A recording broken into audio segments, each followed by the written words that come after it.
দেখুন, বর্তমানে যে পশ্চিমবঙ্গে রাজ্য সরকারটা চলছে এটা সম্পূর্ণরূপে নৈরাজ্য চলছে। এখানে কোনো রাজ্য সরকার চলছে না, এখানে সরকারি সমস্ত ব্যক্তিরা এর মধ্যে ইনভলভ আছে, নাহলে এই ধরনের ঘটনাগুলো ঘটতে পারে না। 2024 সালে লোকসভা ভোটের সময় আমি ভুয়ো ভোটার ধরেছিলাম। আমার এই কতুলপুর বিধানসভাতে আমি ভুয়ো ভোটার ধরেছিলাম 2800-র ওপরে। তো তারপরে সেটাকে নতুন করে স্ক্রুটনি করা হয়, চেঞ্জমেন্ট হয়েছে। এইটা করা হচ্ছে যেন তেন প্রকারণও ওরা ক্ষমতায় আসতে চাইছে, যে প্রত্যেকটা বুথে যদি 200-250 করে ভুয়ো ভোটার ঢুকিয়ে তাদের ভোটটাকে তারা যদি কারচুপি করতে পারে তবেই তারা জিততে পারবে। আগে দিতাম 2 বছর কার্ডের নাম নেই, কি করে জানলেন? মানে কোনো কার্ডের লিস্ট আসেনি, বাড়িতে যা দিয়ে যায় কার্ডের লিস্টগুলো। ভোট দিতে গেছিলেন? ভোট নেই, কার্ডের নাম ওঠেনিটা কি দিয়ে গিয়েছিলাম, ফিরে চলে এসেছি, নাম ওঠেনি বলে। আগে ভোট দিতাম। আগে ভোট দিয়েছেন অনেক দিন? যখন থেকে 2 বছর ধরে আর কার্ডের নাম নেই। আচ্ছা, তা আপনি কোথাও কিছু বলেননি পঞ্চায়েতের সদস্য? হ্যাঁ, যারা কাগজ দিতে তাদের বলেছিলাম যে ভোটের নাম ওঠেনি, কিছু করেওনি না। বিএলওর যারা আসে ওই নাম সংশোধনের জন্য তাদেরকে কিছু বলেননি? তারা বললো ঠিক আছে আমরা ঠিক করে নেবো, এই কথা বলে গেছিল। তারপরেও ঠিক হয়নি? না। কি চাইছেন এখন? যে সামনে তো আবার ইলেকশন, ভোট তো দিতে চাইছেন তো? হ্যাঁ, সেটা কোন ব্যবস্থা করলে দেবো। এই যে এককারই ভুয়ো ভোটার এসছে আপনার এলাকায়, সব বাইরের যারা জেলাতে নাম সে এখানে এসছে, আর আপনার নাম নেই, না। কি বলবেন? নাম নেই কো বলে দেবো, যেটা নেই সেটা বলে দেবো নেই।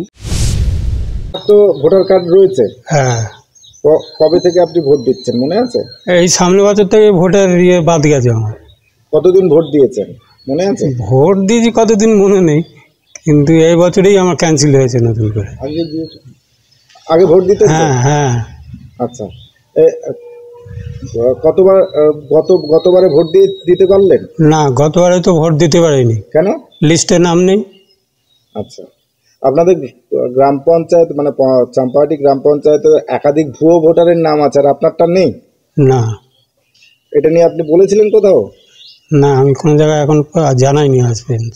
আচ্ছা, কিভাবে কাটলো সেটা জানেন? না, তা কি করে জানবো? কি চাইছেন আপনি? আমি চাচ্ছি ভোট দিতে, যাতে আমার ভোটার খাতায় নামটা থাকে। কি নাম আপনার? নেপাল দাস। আমি 1 সপ্তাহ আগে লিস্ট দেখেছি যে ভোটের লিস্টে ডিলেট লেখা আছে।